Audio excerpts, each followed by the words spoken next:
ಪ್ರಿಯಾಂಕಾ ಖರ್ಗೆ ಅವ್ರನ್ನೇ ಕೇಳಿದ್ರು ಒಂದು ಪ್ರಶ್ನೆ, ನಾನ್ಯಾಕ್ರೆ ರಾಜೀನಾಮೆ ಕೊಡಬೇಕು, ನಾನ್ಯಾಕೆ ರಾಜೀನಾಮೆ ಕೊಡಬೇಕು? ಒಬ್ಬ ಜವಾಬ್ದಾರಿತ ಸಚಿವ ಅವರೇ ಅವ್ರು ಆಗಿದ್ದಿದ್ರೆ ಬಹುಶಃ ನಿನ್ನೆ ಮಾಧ್ಯಮದ ಮುಂದೆ ಆ ಪ್ರಶ್ನೆ ಹೇಳ್ತಾ ಇರಲಿಲ್ಲ. ಮಾನ್ಯ ಪ್ರಿಯಾಂಕಾ ಖರ್ಗೆ ಅವರೇ ಯಾತಕ್ಕೋಸ್ಕರ ರಾಜೀನಾಮೆ ಕೊಡಬೇಕು ಅಂತ ಹೇಳಿದ್ರೆ ಈ ಚಿತ್ರ ನೋಡಿದ್ರೆ ನಿಮಗೆ ಗೊತ್ತಾಗ್ತದೆ ರಾಜು ಕಪ್ನೂರ್ ಎಷ್ಟು ಪ್ರಭಾವಿ ಇದ್ದಾನೆ ಅಂತೇಳಿ.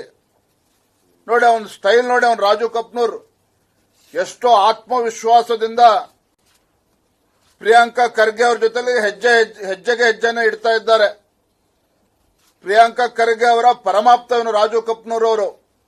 ಅದಕ್ಕೋಸ್ಕರ ನೀವು ರಾಜೀನಾಮೆ ಕೊಡಬೇಕು ಅಂತ ನಾವು ಕೇಳ್ತಾ ಇದ್ದೇವೆ. ಇಲ್ಲ ಅಂತ ಹೇಳಿದ್ರೆ ಸಿಬಿಐ ತನಕ ಯಾಕೆ ಕೇಳ್ತಾ ಇದ್ದೇವೆ ಅಂತ ಹೇಳಿದ್ರೆ Raju Kapnoor is the most powerful person and is very close to Kharge family.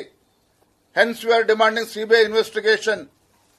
ಯಾತಕ್ಕೋಸ್ಕರ ನಾವು ಸಿಬಿಐ ತನಿಖೆ ಕೊಡಬೇಕು ಅಂತ ಹೇಳಿದ್ರೆ Raju Kapnoor is not a ordinary person. ಬಹಳ ಪ್ರಭಾವಿ ಮುಖಂಡ. ಸಿದ್ದರಾಮಯ್ಯನವರು, ಡಿ.ಕೆ. ಶಿವಕುಮಾರ್ ಅವರು ತೊಡೆ ಮೇಲೆ ಕೂರಿಸ್ಕೊಂಡಿಲ್ಲ ಅಷ್ಟೇ. ನೋಡಿ ದಯವಿಟ್ಟು ಚಿತ್ರ, ಇನ್ನೂ ಸ್ವಲ್ಪ ದಿನ ಬಿಟ್ರೆ ತಲೆ ಮೇಲೂ ಕೂಡ ಕೂರಿಸ್ಕೊಳ್ತಾರೆ ಇವನ್ನ. ಹಾಗಾಗಿ ಬಹಳ ಪ್ರಭಾವಿ ಮುಖಂಡ ಇದ್ದಾನೆ. ಹಾಗಾಗಿ ಇದು ಸಿಬಿಐ ತನಿಖೆ ಆಗಬೇಕು ಅಂತ ನಾವು ಕೇಳ್ತಾ ಇದ್ದೇವೆ.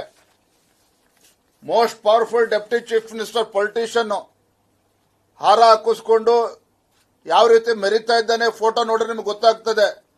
ಯಾಕೆ ಬಡ ಕುಟುಂಬ ಇವತ್ತು ಭಯಭೀತರಾಗಿದ್ದಾರೆ ಅಂತ ಹೇಳಿದ್ರೆ ಈ ಪುಣ್ಯಾತ್ಮ ರಾಜು ಕಪ್ನೂರರ ಪ್ರಭಾವ ಎಷ್ಟಿದೆ. ಅದಕ್ಕೋಸ್ಕರ ಇವತ್ತು ಆ ಬಡ ಕುಟುಂಬ ಇವತ್ತು ಆತಂಕದಲ್ಲಿರ್ತಕ್ಕಂಥದ್ದು. ನೋಡಿ, ಅಣ್ಣ ತಮ್ಮದಿರಿಗೆ ಸಿಹಿ ತಿನ್ಸೋದು ನೋಡಿದೀವಿ. ಅಂದ್ರೆ ಎಷ್ಟು ಪರಮಾಪ್ತರಿದ್ದಾರೆ ಇವರು ಪ್ರಿಯಾಂಕಾ ಅಥವಾ ಖರ್ಗೆ ಕುಟುಂಬಕ್ಕೆ ಅನ್ನೋದನ್ನ ಈ ಚಿತ್ರ ಹೇಳ್ತದೆ. ಈ ಫೋಟೋವನ್ನ ನೋಡಿದ್ರೆ, ಚಿತ್ರವನ್ನು ನೋಡಿದ್ರೆ ನಾನು ನಮ್ಮ ಮಾಧ್ಯಮದ ಸ್ನೇಹಿತರು ಕೇಳೋದಕ್ಕೆ ಇಚ್ಛಪಡ್ತೇನೆ, ಇದು ನಿಷ್ಪಕ್ಷಪಾತವಾಗಿರ್ತಕ್ಕಂಥ ತನಿಖೆ ಆಗೋದಕ್ಕೆ ಸಾಧ್ಯನಾ? ಮಾನ್ಯ ಪ್ರಿಯಾಂಕಾ ಖರ್ಗೆ ಅವರೇ, ಯಾಕೆ ತನಿಖೆ ಆಗಬೇಕು ಅಂತ ಹೇಳಿದ್ರೆ 12 ಕೋಟಿ ಟೆಂಡರ್ ಅನ್ನ ಕೊಡಿಸ್ತೇನೆ ಅಂತೇಳಿ ಲಂಚ ಪೀಡಿಸಿ ಆ ಲಂಚ ಕೊಡಕ್ಕಾಗ್ದೇನೋ ಆತ್ಮಹತ್ಯೆ ಮಾಡಿಕೊಂಡಿದ್ದಾರೆ. ನೋಡಿ, ಈ ಚಿತ್ರ ನೋಡಿ ಗೊತ್ತಾಗ್ತದೆ. ಮೋಸ್ಟ್ ಪವರ್ಫುಲ್ ಪರ್ಸನ್ ಅವನು ರಾಜು ಕಪ್ನೂರ್ ಅವರು. ನನಗೇನು ಸಂಬಂಧನೇ ಇಲ್ಲ. ಹೇಳ್ಬೋದು ಪ್ರಿಯಾಂಕಾ ಖರ್ಗೆ ಅವರು ಇಂಥವ್ರು ಸಾವಿರಾರು ಜನ ಬರ್ತಾರೆ ಅಂತೇಳಿ.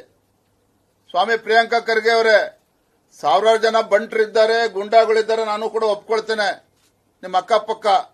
ಆದ್ರೆ ಈ ಆತ್ಮಹತ್ಯೆ ಪ್ರಕರಣದಲ್ಲಿ ಆ ಬಡ ಕುಟುಂಬಕ್ಕೆ ನ್ಯಾಯ ಕೊಡಬೇಕು ಅಂತ ಹೇಳಿದ್ರೆ ನಿಮ್ಮ ರಾಜೀನಾಮೆ ಯಾಕೆ ಒತ್ತಾಯ ಮಾಡ್ತಾ ಇದ್ದೇವೆ, ಆಗ್ರಹ ಮಾಡ್ತಾ ಇದ್ದೇವೆ ಅಂತ ಹೇಳಿದ್ರೆ ಈ ಕಾರಣಕ್ಕೆ ಮಂತ್ರಿ ಪಕ್ಕದಲ್ಲಿ ನಿಂತ್ಕೊಂಡು ಏನ್ ಕೆಲಸ ಆಗಬೇಕು ಆಗ್ರಹ ಮಾಡ್ತಾ ಇರ್ತಕ್ಕಂಥದ್ದು ಚಿತ್ರದಲ್ಲಿ ತಾವು ನೋಡಬಹುದು.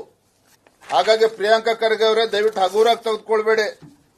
ಯಾಕೆ ನಿಮ್ಮ ರಾಜೀನಾಮೆ ಕೇಳ್ತಾ ಇದೀವಿ ಅಂತೇಳಿ ಇಡೀ ಪ್ರಕರಣದಲ್ಲಿ ನಿಮ್ಮ ಪಾಲು ಎಷ್ಟಿದೆ ಅಂತೇಳಿ ರಾಜ್ಯದ ಜನತೆ ಗೊತ್ತಾಗಬೇಕಾಗ್ತದೆ.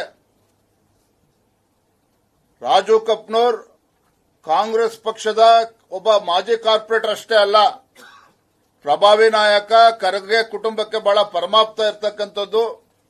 ಮುಖ್ಯಮಂತ್ರಿ ಆದಿಯಾಗಿ ಎಲ್ಲರ ಸಂಪರ್ಕದಲ್ಲಿ ಏನೇನು ರಾಜು ಕಪ್ನೂರ್ ಇದ್ದಾರೆ. ಈ ಒಂದು ಆತ್ಮಹತ್ಯೆ ಪ್ರಕರಣ ಸರಿಯಾದ ರೀತಿಯಲ್ಲಿ ತನಿಖೆ ಆಗಬೇಕು ಅಂತ ಹೇಳಿದ್ರೆ ಅದು ಸಿಬಿಐ ತನಿಖೆ ಮಾತ್ರ ಸಾಧ್ಯ. ಸಿಬಿಐನಿಂದ ಮಾತ್ರ ನ್ಯಾಯ ಸಿಗೋದಕ್ಕೆ ಸಾಧ್ಯ ಅನ್ನೋದನ್ನ ಈ ಸಂದರ್ಭನ ಪುನರುಚ್ಚಾರ ಮಾಡ್ತಾ ಇದ್ದೇನೆ.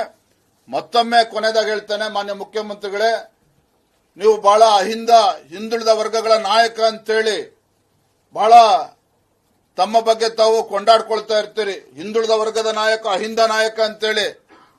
ಸ್ವಲ್ಪ ಆದ್ರೂ ಕೂಡ ಕಿಂಚಿತ್ತಾದ್ರೂ ನಿಮಗೆ ಕಾಳಜಿ ಇದ್ರೆ ಸಿದ್ದರಾಮಯ್ಯನವರೇ, ನಿಮ್ಮ ಮುಖ್ಯಮಂತ್ರಿ ಸ್ಥಾನದ ಬಗ್ಗೆ ನೀವು ಭಯ ಪಡಬೇಡಿ. ಎಲ್ಲಿ ಪ್ರಿಯಾಂಕಾ ಖರ್ಗೆ ಅವ್ರನ್ನ ಮುಟ್ಟಿದ್ರೆ ದೆಹಲಿಯಿಂದ ಆದೇಶ ಬಂದು ನಿಮ್ಮ ಮುಖ್ಯಮಂತ್ರಿ ಸ್ಥಾನ ಪಲ್ಲಟ ಆಗ್ತದೆ. ಆಲೋಚನೆ ಮಾಡಬೇಡಿ. ನೀವು ನಿಜವಾಗ್ಲೂ ಕೂಡ ಹಿಂದುಳಿದ ವರ್ಗದ ನಾಯಕ ಆಗಿದ್ರೆ, ಅಹಿಂದ ನಾಯಕ ಆಗಿದ್ರೆ ಈ ಬಡ ಕುಟುಂಬಕ್ಕೆ ನ್ಯಾಯ ಕೊಡಿ, ನ್ಯಾಯ ದೊರಕಿಸ್ಕೊಡಿ. ಸಿಬಿಐ ತನಿಖೆಗೆ ಆದೇಶ ಮಾಡಿ, ಪ್ರಿಯಾಂಕಾ ಖರ್ಗೆ ರಾಜೀನಾಮೆ ತೆಗೆದುಕೊಳ್ಳಿ. ಆಗ ಒಪ್ಕೊಳ್ತೇವೆ ನೀವು ಬಹಳ ಬಲಿಷ್ಠ ಮುಖ್ಯಮಂತ್ರಿಗಳು ಅಂತ ಹೇಳಿ.